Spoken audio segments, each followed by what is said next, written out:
ஊருங்க காவலப்பட்டி. என்ன தொந்தரக்கா சரி வேலை பண்ண கேச மாதிரி வந்திருக்கீங்க? காலு புண்ணு இருக்குங்க. தொட்டு காமிங்க சாமி. இந்த காலு ரெண்டாவது இந்த கால் பூராமே அம்மா புண்ணு எந்திரது தொட்டு காமிங்க. உங்களோட வந்து அவங்கள பிடிச்சி காலை மேலே தூக்குங்க. எனக்கு புண்ணு தெரிய மாட்டேங்குது.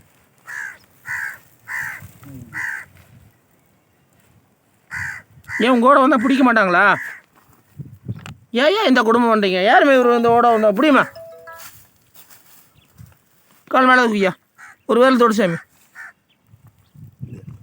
புண்ணை மறைக்காதீங்க, தொடுங்க, ஒரு வேலை தொடுங்க. சரி, அப்புறம் என்ன சொன்னீங்க? காலில் கால் பூரா குடைச்சல் ஆகுது. எந்த கால்? மொத்தத்துக்கு ரெண்டு காலுமே. ரெண்டு கால் எந்த இடத்துல குடைச்சல் ஆகுது? இந்த மொழிக்கு ஐயா தொட்டு காமிக்கணும். மொழிக்கு கீழே வீணை வச்ச மாதிரி வச்சு நான் எடுக்க முடியாது. நீ எந்த இடத்துல தொடுறியோ அந்த இடத்துல நான் மூணு தடவை ஃபோக்கஸ் பண்ணணும். இந்த மொழிக்கு கீழே அப்படியே தொட்டு வைங்க. ரெண்டு காலம் அப்படியே தொட்டு கையை வச்சிருங்க. தொட்டு காமிங்க. அடுத்து ஐயா சொல்ற புரியுதா புரியலையா? தொட்டு அப்படியே வைங்க. தொட்டி வச்சாதான் நான் ஃபோக்கஸ் பண்ண முடியும் 3 தடவை.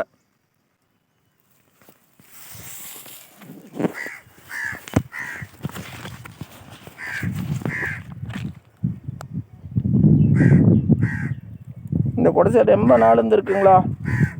3.5 வருஷம் கலந்து இருக்குன்னு சொல்றேன், உண்மைங்களா? இருக்கு இருக்கு.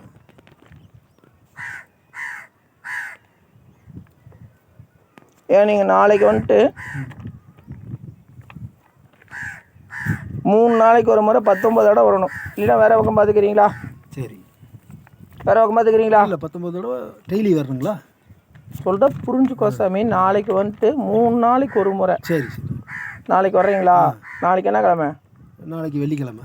வெள்ளிக்கிழமை வரீங்க. சனி ஞாயிறு திங்கக்கிழமை விட்டுருங்க. செவ்வாய்க்கிழமைக்கு வரணும். அதே மாதிரி 3 நாளைக்கு ஒரு முறை வரணும். சரிங்களா?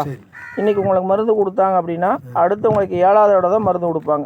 அது வரைக்கும் உங்களுக்கு மருந்து இல்லை. சரிங்களா?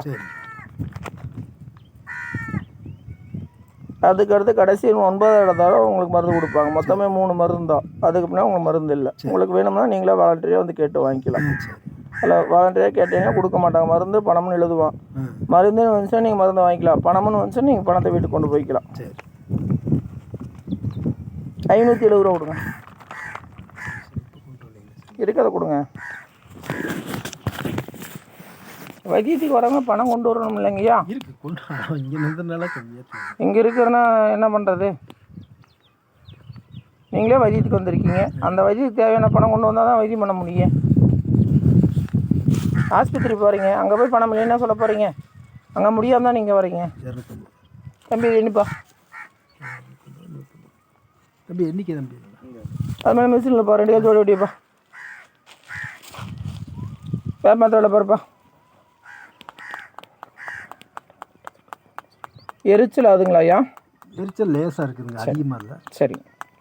வலி இருக்குங்களா? வலியில் இல்லைங்க. சரிங்க. குடைச்சல் அதிகமாக இருக்குது. சரி, நாளைக்கு வரும்போது எனக்கு எப்படி இருக்குன்னு சொல்லுங்கள். உங்கள் வீட்டுக்கு அடுத்த அசல் நபர் யார் வந்தாலும் பச்சை தண்ணி தொலைச்சி விட்ருங்க. உங்கள் வீட்டில் என்ன தீட்டானாலும் எடுத்துக்குவான். அடுத்த அசலாக தீட்டாச்சு அப்படின்னா உனக்கு தொந்தரவு அதிகமாகும். இன்னும் வீட்டில் 3 ரூம் ஒரு ஆச்சாரம் இருக்கு. நம்ம இருக்கா? அதில் முழுவதுமே தண்ணி தெளிச்சு விடணும். யார் வந்துட்டு போனாலும். உன்னோட பெத்த பிள்ளையே வந்தாலும் நீ அடுத்த வீட்டிலேருந்து வரும்போது தண்ணி தெளிக்கும். அவங்க வீட்டு சுத்தமாக இருந்தாலும் வர வழி தீட்டாச்சு அப்படின்னா உங்களை பாதிக்கும். அதே மாதிரி நீங்கள் வீட்டை விட்டு வெளியே போயிட்டு வந்தாலும் கைகால் அலம்பிட்டு தான் வரணும். வீட்டில் முழுவதும் தண்ணி தெளிச்சு விடணும். தூக்கமே சுத்தமாக இல்லையா? அந்த தூக்கமே சுத்தம் இல்லையா? சொல்கிறோம்.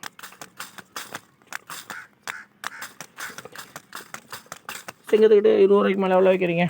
இப்போ போய் சிங்கத்துக்கிட்டே 20 ரூபாய்க்கு மேலே எவ்வளோ வைக்கிறீங்க? 100 ரூபா வச்சுருக்கேன். 100 ரூபா வச்சு. சரி, அதில் எவ்வளோ தம்பி இருக்குது? 250 ரூபா. உங்களோட கணக்கு எவ்வளோ சொல்லிச்சிங்கய்யா? 570. ஐயா இவரோட கணக்கு 570ங்களாமாங்கய்யா. இப்போ 250 ரூபா கொடுத்துருக்காருங்க. மீதி பணம் நாளைக்கு கொண்டு வரும்போது 570 ரூபாய்க்கு நான் 220 ரூபா நான் 520 ரூபா கொண்டு போகணுமா?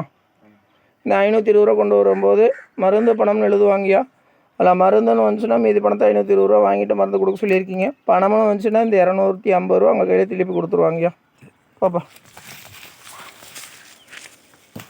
வரும்போது மந்திரிக்காய் பொருள் கொண்டு வரணும். இன்றைக்கி தானியம் இல்லாமல் திரும்பாதீங்க. இன்றைக்கி தானியம் இல்லாமல் வந்துட்டீங்க. அதே மாதிரி தானியம் இல்லாமல் வராதிங்க. வரும்போது தானியங்கள் கொண்டு வரணும். மந்திரிக்காய் பொருள் கொண்டு வரணும். சித்தருக்கு சமாதி தேவையான பொருள் கொண்டு வரணும். சரியா ராதாகிருஷ்ணா?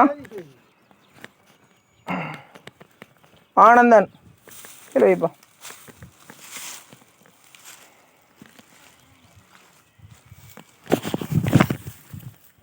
வெயிட்டிங் சொல்லிருக்கேன்